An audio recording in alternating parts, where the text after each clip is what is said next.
ගිය සතියේ වතුකම්කරුවන්ගේ වැටුප පිළිබඳව කතාවක් අපි ප්‍රශ්නයක් විදිහට මූල්‍ය පරිපාලන බලය තියෙන පාර්ලිමේන්තුවේ ඒ පිළිබඳව ප්‍රශ්න කළාම මේක ඔබ ජාතීන් අතර අරුබුදයක් බවට පත් කරන්න උත්සාහ කළා. මම මේ වෙලාවේ ආණ්ඩුවේ විදේශ කටයුතු කමිටුවේ ඉන්නවනේ.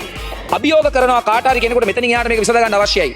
රූපවාහිනී විවාදයකට එන්න පුළුවන් කෙනෙක් අත උස්සන්න වතුකම්කරු ප්‍රශ්න පිළිබඳව සාකච්ඡාවකට. විදේශ කටයුතු ඇමතුමත් මම දැක්ක වොයිස් කට්ටයක් දෙනවා විතේරත් මෙතුමා. කැමතිද එන්න?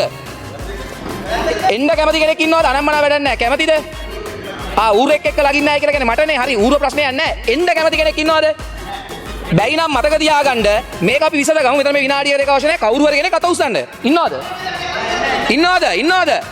එහෙනම් මතක තියාගන්න පැලවත්තේ මල් පැලවලට අපිට අභියෝග කරන්න පුළුවන් මේ වගේ තැන් වලට මොනවා වෙලා. ඉන්නවනම් එන්න.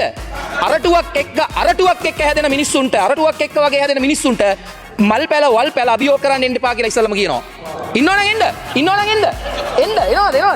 එනවද? කෝ එක්කෙනෙක් අත උස්සන්න පුළුවන් නම් කයිය ගහන්නේ කෝ 159ක් කෝ එනවද? එනවද? අත උස්සන්න බය නැතුව. බැයි නම් මතක තියාගන්න වතුකම් කරුවන්ව රවට්ටන්න තමයි මේ පාර්ලිමේන්තුව පාවිච්චි කරන්නේ. හරි එන්න එනම්. ඔයා එනවද? දොම්බේ මන්ත්‍රීතුමා එනවද? අත උස්සන්න. අනම්මනවන්න ඔයා එන්න හරි. එනවද? බැයි නම් මතක තියාගන්න වතුකම් කරු ජනතාවට මේ කණ්ඩායම ඔබව රවට්ටන්න පාර්ලිමේන්තුව පාවිච්චි කරනවා. ආය අවසාන වශයෙන් අහනවා. 159 කවුරු හරි ඉන්නවනම් අත උස්සන්න. කෑ ගහන්න විතරයි පුළුවන්.